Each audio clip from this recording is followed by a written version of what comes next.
Hello students, welcome to textbook pass YouTube channel. आज फिर से एक नई वीडियो के साथ, एक नए एक्सपेरिमेंट के साथ हम आप लोगों के सामने हाजिर हुए हैं। ये जो मेरे सामने खड़े हैं, इनका नाम है आशीष तिवारी। इनकी एसएससी सीजीएल 2024 में रैंक 2 है। और आई थिंक ये एक बहुत अच्छा एग्जाम्पल है। कहते हैं ना, एक शायरी है कि हार तब होती है जब मान लिया जाता है और जीत तब होती है जब ठान लिया जाता है। आई थिंक आशीष से अभी मैं ऑफ द स्टेज भी बात कर रहा था, तो बिल्कुल सूट करता है आप में ये शायरी। अभी आशीष से थोड़ा सा बातचीत करते हैं, आशीष से थोड़ा सा समझते हैं कि आशीष का कैसा। ये जो मेरी स्क्रीन में आप लोग देख रहे हो, बाय द वे मैं आपको बता दूं, ये आशीष का हमने टेक्स्ट बुक लॉगिन आईडी करा हुआ है और देख रहे हैं कि आशीष ने सीजीएल के कौन कौन से टेस्ट लगाए हैं leading up to the exam. तो आज हम ये एनालिसिस करेंगे। इसको हम एक नाम दे रहे हैं, जिसका नाम है टेक्स्ट बुक रिपोर्ट कार्ड, जो टॉपर्स रिपोर्ट कार्ड होगा। इसमें हम लोग ट्राई करेंगे कि जितने भी टॉपर्स हैं एसएससी सीजीएल के, वो आए, उनका रिपोर्ट कार्ड आपको दिखाएं, उनके खुद उनकी अंडरस्टैंडिंग समझें कि उनका क्या मोटिव था ये टेस्ट लगाने का, और कोई टेस्ट स्किप कर दिया तो उसका क्या मोटिव था, किस टेस्ट से उन्होंने स्टार्ट किया, कितने मार्क्स उनके आते थे, जब तक वो प्रैक्टिस करते गए उनकी क्या रैंक इंप्रूव हुई, या फिर क्या माइंडसेट होता था टेस्ट लगाने का। आई थिंक जब टॉपर से समझेंगे तभी बेस्ट समझ आएगा। तो आशीष, मैंने आपका ये एक तरह से बोलते हैं ना, चिट्ठा खोल दिया है कि आपने टेक्स्ट बुक, मैंने आपकी आईडी लॉगिन कर दी है और आपके टेक्स्ट बुक में आपने कौन कौन से टेस्ट लगाए हैं। और एक और चीज मैं देख रहा था, मैं अगर आपको एक शीट दिखाऊं ना, तो ये शीट में मैंने पूरा डेटा है कि आपने कौन सी डेट में कौन से टेस्ट लगाए हैं। इस शीट में अब मैं ये देख पा रहा हूँ कि आपने अपनी जर्नी जो है वो 2023 से शुरू करी थी। आपने दो टुवर्ड्स द एंड ऑफ 2023 दिसंबर और जनवरी में आपने एग्रेसिवली प्रिपरेशन करना स्टार्ट किया एसएससी से। और मैं ये देख पा रहा हूँ कि आपने maximum previous year papers attempt करे हैं। आपने जो हमारी एसएससी जेई क्वांट वाली जो जेनरिक टेस्ट सीरीज है, एसएससी जेई रीजनिंग वाली जो पीवाईपी वाली है, जीके वाली है, तो पहले तो मुझे बताओ, maximum test previous year papers, इसका क्या रीजन है, इसका क्या लॉजिक है? क्योंकि मुझे एग्जाम से 3-4 महीने, 2-3 महीने पहले ही आप एक्चुअल मॉक्स लगाना शुरू किया आपने, फुल मॉक्स, लेकिन उससे पहले तक आप सिर्फ और सिर्फ प्रीवियस ईयर पेपर ही लगा रहे थे। इसका मुझे थोड़ा सा अंडरस्टैंडिंग शेयर करो। सर प्रीवियस ईयर पेपर लगाने का मेन मोटिव ये था कि मैं एग्ज़ाम लेवल को जानूँ कि मतलब एक्चुअली एग्ज़ाम में पूछा क्या जा रहा है। क्योंकि मॉक्स में थोड़ा वो हो जाता है, नई चीज़ें हो जाती हैं उसमें। अब कम स्कोर आता है, बंदा अंडर कॉन्फिडेंट हो जाता है। तो प्रीवियस ईयर पेपर क्या एग्जैक्ट एग्ज़ाम लेवल पता चलता है उससे कि क्या आ रहा है, क्या पूछा जा रहा है, कौन कौन से कंसेप्ट आ रहे हैं, कितना मेरे को और सुधार करने की ज़रूरत है, कि ये चीज़ अगर हार्ड नहीं आ रही तो मुझे हार्ड नहीं पढ़ने की ज़रूरत है, इसको सिंपली भी किया जा सकता है। इसलिए मैंने मेन फोकस जो था, जब तक नोटिफिकेशन नहीं आई थी, बस ये था कि मैं प्रीवियस ईयर पेपर लगाता अच्छा, जाऊँ। तो जब तक नोटिफिकेशन नहीं आया तब तक आपने मैक्सिमम हाँ previous sir, year paper attempt करे। 2017 से 22 तक जितने थे मैंने प्रीवियस ईयर पेपर वही नाइस। आई नोटिफिकेशन। थिंक ये बहुत it's a very important information बोल सकते हैं, या फिर प्रिपरेशन स्ट्रैटेजी बोल सकते हैं, कि पहले एग्जाम को समझना कि किस तरह का पेपर आ रहा है।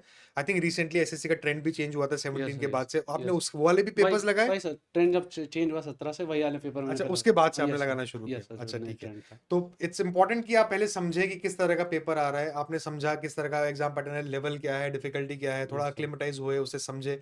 उसके बाद आपने एक्चुअल मॉक देना यस शुरू सर। किया। हाँ, तो मैं यहाँ पे देख पा रहा था, अभी मैं टीयर 1 के भी मैंने यहाँ पे फुल टेस्ट खोले थे। आपने आई थिंक टीयर 1 भी आपने एग्जाम के 2-3 महीने पहले ही लगाना शुरू किए। यस सर, जो वही टीयर जब नोटिफिकेशन है जब तब मॉक नोटिफिकेशन आया था लगाना तभी सर। आपने शायद लगाना शुरू किया। अच्छा, इसका मुझे थोड़ा सा लॉजिक समझाओ, आपने कितने मॉक्स लगाए? और जैसे यहाँ पे हम देख सकते हैं कि आपने, और मैं ये भी ट्रेंड देख रहा था कि आपने, आपकी rank over a period of time कैसी रही है। तो मैं देख पा रहा हूँ कि आपकी रैंक 2800 भी आई है, यस सर। 216 भी आई है, फिर आपकी रैंक 640, 134, 1200, 2700।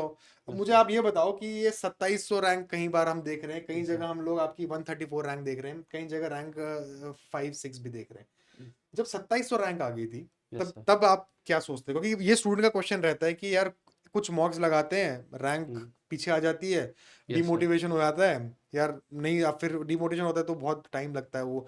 मुझे बताओ कि इस सिचुएशन को आपके भी शायद शायद हुआ होगा, कैसे यस सर। हैंडल किया था आपने? सर मेरा मतलब ये था, हर मॉक का ही मैं सेम लेवल का एनालिसिस करता था कि क्या गलत हो रहा है, मैं कितना, जो चीज़ मैं गलत कर रहा हूँ क्या उसमें ज़्यादा समय बिता रहा हूँ, और जो क्वेश्चन मतलब क्या ये क्वेश्चन करने लायक था भी कि नहीं करना, क्योंकि एक आध क्वेश्चन होता है अनसॉल्वेबल, उस पर टाइम वेस्ट करके कोई फ़ायदा नहीं है। तो मैं हर मॉक में वही करता था, रैंक बस ये देख लेता कि परसेंटाइल 90 परसेंटाइल से ऊपर बन रही है, बाकी मैं क्या गलत कर रहा हूँ, जो सही भी कर रहा हूँ क्या मैं उनमें ज़्यादा समय ले रहा हूँ कि मैं बहुत ज़्यादा टाइम बिता दे रहा हूँ उस पर, तो फिर मेरे बाकी चीज़ें छूट जा रही हैं। तो मेरा मेन ये रहता था, हर चीज़ हर का इंडिविजुअल एनालिसिस करता था सर, तो ऐसे रैंक से कुछ मैंने वो। तो रैंक से कभी आपको ऐसा हाँ, फर्क नहीं मेरा ये पड़ा? था कि 90 परसेंटाइल से ऊपर आ रही है तो मतलब ठीक है, मैं लेवल में कर रहा हूँ, और बाकी मेरे को अपना देखना है कि क्या मैं कम ला रहा हूँ, क्या सही कर रहा हूँ सर। Cool, yes sir. बढ़िया। तो इसके बाद आप सॉल्यूशन देखते थे अपने जो गलत किए आंसर्स यस वो सर, देखते थे आप? यस उसका सर। उसका क्या स्ट्रैटेजी रहता था मैं आपका? सॉल्यूशन का जैसे कुछ हो गया जो बेसिक क्वेश्चंस हैं उसका स्किप कर देता था, कोई मतलब नहीं हाँ, देखने का। हुँ, मैं वो देखता था जो मैक्सिमम जैसे आप लोग को दिखाता है कि परसेंटेज कितने लोग सही किए हैं क्वेश्चन को। तो मैं देखता था अगर 50 से नीचे तो हाँ, इसमें क्या था कि मैं सही कर लेगा या मैं गलत कर लेगा जो बाकी नहीं कर पाए थे। कोई ट्रिक है इसको जल्दी करने की, मैं ये सब सर वो नोटिस करता था इसमें। नाइस। आई आई थिंक उसको वो आपको हेल्प मिली भी होगी जब आपने गलत क्वेश्चंस को देखे, फिर आपने यस देखा सर, यार ये कैसे गलत हो गया, फिर आपने समझा होगा। यस फिर सर। जब आपने नेक्स्ट मॉक दिया होगा, उसके वही सिमिलर सर, क्वेश्चन पकड़ा वही। होगा, वो क्वेश्चन फिर कभी गलत नहीं हुआ, ये फिर मेन कभी वो गलत नहीं यस हुआ। सर, आई थिंक ये वही। बहुत आई थिंक यही प्रैक्टिस का शायद यही यही सर, वो कॉन्फिडेंस आ रहा था वो कि मैं गलत कॉन्फिडेंस आ नहीं जाए। करूँगा अब ये। हाँ, क्योंकि आप जी, इतने यूज्ड टू हो गए, आपने इतने मॉक्स लगा दिए कि आप यस सर। एक और इंटरेस्टिंग डेटा मैं देख रहा था, जिसमें मैं देख रहा था कि आपने फुल टेस्ट 2 की मतलब टियर 2 की तैयारी कब से शुरू करी? तो वहाँ पे मुझे ये पता लगा कि आपने टियर 2 की तैयारी अभी रिजल्ट भी नहीं आया था और आपने पहले से ही तैयारी मैंने शुरू सर कर वो दी थी। जुलाई पेपर भी नहीं आता तब तो। जब मतलब अच्छा, आपने उससे भी पहले से हाँ, शुरू कर दी जुलाई से थी। मतलब शुरू की थी। अगर टियर 1 हमारा सितंबर में था क्योंकि पता था कि टियर 1 तो निकाल लूँगा, इतना तैयारी कर आपने रखा। ये पता था आपको पहले से था या फिर आंसर की आने के बाद जब आपने मार्क्स इवैल्यूएट करे उसके बाद आपने सोचा कि हाँ यार बढ़िया मार्क्स बन रहे हैं निकाल ही नहीं, लूँगा? नहीं सर, मतलब इतना कॉन्फिडेंस क्योंकि इतने टाइम से कर रहा था यार, 1 आध साल हो गया तो कॉन्फिडेंस था कि निकाल लूँगा टियर 1। वो हो गया, लेवल हो चुका है। Nice, nice, nice. तो इसलिए जल्दी तैयारी शुरू कर दी थी। तो टियर 2 में भी ना मैंने कुछ-कुछ चीज़ें देखी हैं, मैं आपसे शेयर करता हूँ। जैसे रिवीजन टेस्ट है, हाँ revision sir. Daily practice set test है। इसमें आपने स्टार्ट किया है, एंड किया है, लेकिन आपके 0 मार्क्स आए हैं। तो ऐसा लग रहा है कि आपने स्टार्ट किया और टेस्ट को सबमिट कर दिया है। कुछ-कुछ टेस्ट में आपकी कट ऑफ भी क्लियर नहीं हो पाई है। इसका यस मुझे सर। थोड़ा-सा समझाओ कि ये क्या लॉजिक था? सर ये जो स्किप वाले इसमें तो था कि जैसे मैं हर टेस्ट जो क्योंकि अब मैं थोड़ा हमारा मैं जॉब में था सर तो रोज़ मॉक लगाना थोड़ा कठिन था। तो मैं चूज़ चूज़ कर लेता था कि कौन सा बेस्ट मॉक होगा, तो उसके लिए मैं एक ऐसे अटेम्प्ट दे देता था, एवरेज स्कोर देखता था। अगर एवरेज स्कोर कम रहता था तो मैं अटेम्प्ट कर लेता कि इसमें कुछ सीखने को मिलेगा मेरे को। अगर एवरेज स्कोर उसमें बंदों का ज़्यादा रहता, जैसे ये सब मॉक्स मैंने स्किप किए, इसमें बंदों के एवरेज 330 के आसपास थे। मैं सोचा कि ये अगर मैं खाली जब कुछ नहीं होता मैं कर लेता इनको अटेम्प्ट, पर अगर मेरे पास लिमिटेड टाइम है तो मैं वो करूँगा जिसमें मेरे को कुछ सीखने को मिले। इसलिए आप मतलब देखो आपने पहले समझा देख के कि अच्छा हाँ, यार ये इतने एवरेज बन रहे हैं, तो मतलब ये आपको नहीं लगा कि ये रिलेवेंट है अटेम्प्ट करूँ, इसमें हाँ टाइम सर। दूँ क्योंकि आपके यस पास सर। टाइम लिमिटेड था वही जिस सर, हिसाब से क्योंकि बताया? इसमें जो चीज़ें मतलब उतना सीखने को नहीं मिलेंगी। अगर न मैं बिगिनर रहता तो कूल। मैं सारे अटेम्प्ट करता, बट अब था कि थोड़ी चीज़ें आ गई तो अब जो नया सीखने को मिलेगा वो हार्ड पेपरों में मिलेगा। हाँ, और इसलिए मैं देख रहा था यस आपने फुल टेस्ट टियर 2 में जो मॉडरेट टू डिफिकल्ट आपने इजी टू मॉडरेट वाले टेस्ट नहीं लगाए हैं। Yes sir. यहाँ देखें तो आपने एक टेस्ट लगाया है, वही सर, वो भी एवरेज आपने देखने स्टार्ट करके सबमिट कर दिया। आपने एवरेज। मॉडरेट टू डिफिकल्ट वाले टेस्ट लगाए हैं। यस सर, तो वो इसका भी क्या यही रीजन था कि आप यही कि कुछ सीखने को मिलेगा इसमें तो नया। क्या इस अच्छा पहले तो आपसे ये भी समझना चाहता हूँ मैं कि ये कैसा लगता है आपको ये सब सेक्शन डिवीजन, क्योंकि ये हम पहले उतना एग्रेसिवली नहीं करते थे यस सर। और रिसेंटली करना शुरू किया जहाँ पे हमने फुल टेस्ट को भी डिवाइड कर दिया है कि full easy to moderate level के फुल टेस्ट होंगे, मॉडरेट टू डिफिकल्ट लेवल के फुल टेस्ट होंगे। तो डिफिकल्टी लेवल वाला वेरिएशन हमने स्टार्ट यस कर सर। दिया है। उसका रीजन यही है कि पेपर मैं नहीं सेट कर रहा हूँ, यस हम सर। रिसर्च जरूर कर रहे हैं, बैकग्राउंड में बहुत तगड़ी टीम है जो रिसर्च करती है, बट पेपर वो भी सेट नहीं करते। आप प्रेडिक्ट नहीं कर पा रहे हो कि एक्चुअल एग्जाम में क्या आ जाएगा। उस वही रीजन था यस सर। इस सेक्शन को लाने का।